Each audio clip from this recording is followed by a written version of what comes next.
என்னோட 18 years old autism girl வாரம் போய் கடைக்கு போய் ஒரு ஸ்பெசிஃபிக் பிராண்ட் சானிட்டரி பேட் வாங்குறா. அண்ட் அதுவும் அந்த ஸ்பெசிஃபிக் மாடலில் எவ்ரி வீக் வாங்குறா. And it continued for a year. So இப்போ இந்த பிஹேவியரை நான் எப்படி சென்சரி இன்டிகிரேஷன் மூலியமாக கரெக்ட் பண்ணேன் அப்படின்னு சொல்லிட்டு இன்றைக்கி நம்ம டிஸ்கஸ் பண்ணலாம். வெல்கம் டு விடியல் ஃபார் ஆட்டிசம்.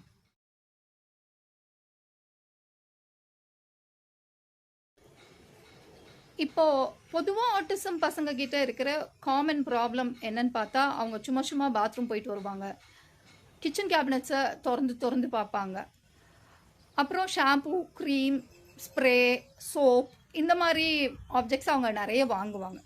ஸோ இப்போ இதெல்லாம் எதுக்கு அவங்க வாங்குறாங்க? இப்போ என் பொண்ணு சானிட்டரி பேட் வாங்கிட்டு இருந்தா. ஸோ இதெல்லாம் எதுக்கு வாங்குறாங்க அப்படின்னு சொல்லி பார்த்தோன்னு சொன்னால், இந்த எல்லா பிஹேவியருமே ஏதாவது ஒரு 5 சென்ஸில் ஏதாவது ஒன்னோட தான் கனெக்ட் ஆகும். ஸோ அது எது அப்படின்னு சொல்லி பார்க்கணும்.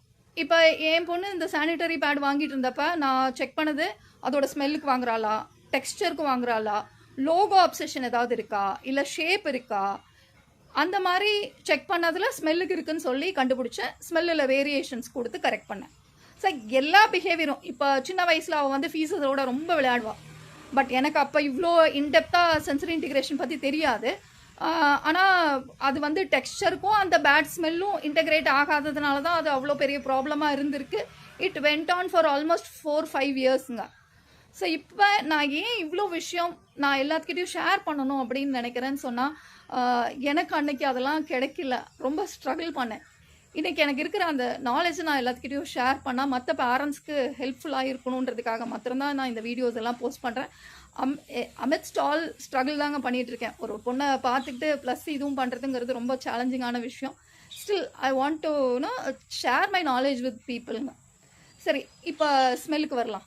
இப்போ ஸ்மெல்லில் வேரியேஷன்ஸு நம்மளால் எப்படி கொடுக்க முடியும் அப்படின்னு சொல்லலாம். ஆல்ரெடி அவங்கக்கிட்ட அப்சஷனில் போயிருக்கிறது எல்லாமே கெமிக்கல் பேஸ்டு ஸ்மெல். எனக்கு தெரிஞ்சு எந்த குழந்தைக்குமே புதினா வாசம் ஒரு அப்சஷனாவோ இல்லை வெங்காய வாசம் ஒரு அப்சஷனாவோ போன மாதிரி எனக்கு தெரியல. ஸோ இப்போ அதுக்கு நம்ம நேச்சுரல் ஸ்மெல்ஸில் வேரியேஷன் கொடுத்து அவங்க சென்ஸை இன்டெகிரேட் பண்ண முடியும். இலைகளில் ஸ்மெல் பண்ண கொடுக்கலாம், பூக்களை ஸ்மெல் பண்ண கொடுக்கலாம், நறுமண பொருட்களை ஸ்மெல் பண்ண கொடுக்கலாம், கிச்சன் ஐட்டம்ஸு எவ்வளோ மேக்ஸிமம் அவங்களுக்கு ஸ்மெல் பண்ண கொடுக்க முடியுமோ நேச்சுரல் ஸ்மெல்ஸு அவ்வளோக்கு அவ்வளோ அந்த சென்ஸ் ஆஃப் ஸ்மெல் இன்டெகிரேட் ஆகிறதுக்கு அவங்களுக்கு ஹெல்ப்ஃபுல்லாக இருக்கும்.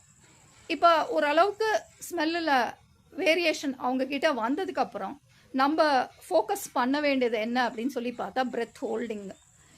இந்த பிரெத் ஹோல்டிங் அவங்களுக்கு ஸ்பீச்சுக்கு ரொம்ப ஹெல்ப் பண்ணும். இப்போ லாஸ்ட்டு வீடியோவில் நான் சொன்னேன் இல்லையா, டேஸ்ட்டில் வேரியேஷன். இப்போ இந்த டேஸ்ட்டில் வேரியேஷன் கொண்டு வந்ததுக்கு அப்புறமா பார்த்தீங்கன்னா டங் மூமெண்ட்டுக்கு அது ஹெல்ப் பண்ணும். அதே மாதிரி இப்போ பிரெத்தில் வேரியேஷன் கொண்டு வரும்போது அவங்களுக்கு ஸ்பீச்சுக்கு அது ஹெல்ப் பண்ணுங்க. இப்போ இந்த பிரெத் ஹோல்டிங்கை எப்படி அவங்கக்கிட்ட எஸ்டாப்ளிஷ் பண்ணலாம் அப்படின்னு சொல்லி பார்த்தா, நானும் நிறைய ஓடியில் ட்ரை பண்ணியிருக்கேன்.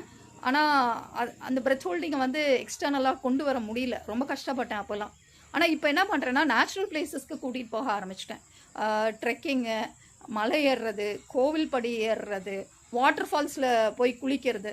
ஸோ இந்த மாதிரி ஆக்டிவிட்டீஸ் எல்லாமே என்ன பண்ணுதுன்னா, இப்போ ஒரு மலையே ஏறுறாங்க அப்படின்னு சொன்னால் கண்டிப்பாக மூச்சு வாங்கும்ல, அப்போ கொஞ்சம் நேரம் ரெஸ்ட் எடுப்பாங்க, அப்புறம் திருப்பி ஏறுவாங்க. ஸோ இந்த வேரியேஷன் அவங்களுக்கு பிரெத் ஹோல்டிங்க்கு ரொம்ப ஹெல்ப்ஃபுல்லாக இருக்குங்க.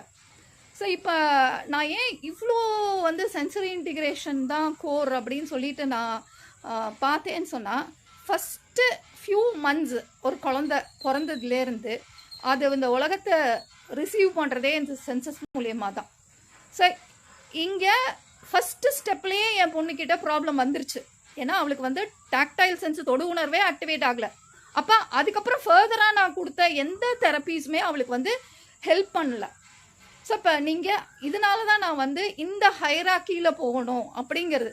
ஆல்மோஸ்ட் ஒரு 2 இயர்ஸ்க்கு நான் வெறும் சென்சரிக்கு மாத்திரம் ஃபோக்கஸ் பண்ணிவிட்டு அதில் வர்ற டெவலப்மெண்ட்ஸ் எல்லாம் பார்த்ததுக்கு அப்புறமா அடுத்த ஸ்டெப்பு நான் இப்போ வெஸ்டிபுலாருக்கும் ப்ரோப்ரியாசெப்டாருக்கும் போயிருக்கேங்க.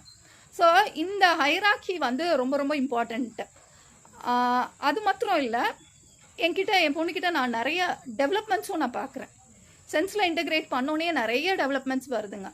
இந்த டெவலப்மெண்ட்ஸு எப்படின்னா வந்து அது it is not something like talent which can be exhibited. But நான் யார், எனக்கு என்ன நடந்துட்டுருக்கு, என்னை சுற்றி என்ன ஆகுது அப்படிங்கிற அவேர்னஸ் அவகிட்ட நிறைய வருது.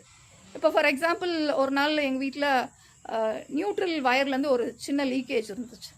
அப்போ எல்லா கேஜெட்ஸும் வந்து விறுவிறுங்குது. இப்போ போய் சிங்கை திறக்கிறா, தொட்டு பார்க்கும்போது விறுவிறுங்குது. உடனே அக்வாகார்ட்லேருந்து தண்ணி எடுத்து பிடிச்சி யூஸ் பண்ணுறா. நான் காக்னிஷனுக்கு முன்னே ஒர்க் பண்ணது உண்டு தனியாக. இப்போ வந்து காக்னிஷனுக்கு தனியாக ஒர்க் பண்ணுறதில்ல. ஆனால் அவள் எக்ஸ்ப்ளோர் பண்ணுறான். இந்த வேரியேஷன்ஸ் எல்லாமே அவள்கிட்ட அந்த நியூரல் நெட்வொர்க்கை கனெக்ட் பண்ணுது. ஸோ இப்போ அவள் வந்து அந்த தொட்டு பார்க்கும்போது விறுவிறுங்கிறது வந்து சம்திங் நாட் நார்மல் இல்லையா? அப்போ ஏதோ ஒரு ப்ராப்ளம், அது என்னன்னு எனக்கு தெரியல. அதனால என்ன பண்ணுறேன், நான் வந்து அக்வாகார்டில் இருக்க தண்ணி எடுத்து யூஸ் பண்ணிக்கிறேன். இந்த அண்டர்ஸ்டாண்டிங் தான் நான் அவகிட்ட பார்க்குற டெவலப்மெண்ட்டுங்க. ஸோ இந்த மாதிரி டெவலப்மெண்ட்ஸு உங்கள் பசங்களோட வாழ்க்கையிலையும் வரணும் அப்படிங்கிற விருப்பத்தோடு நான் இந்த செஷன் முடிச்சுக்கிறேன். தேங்க்யூ.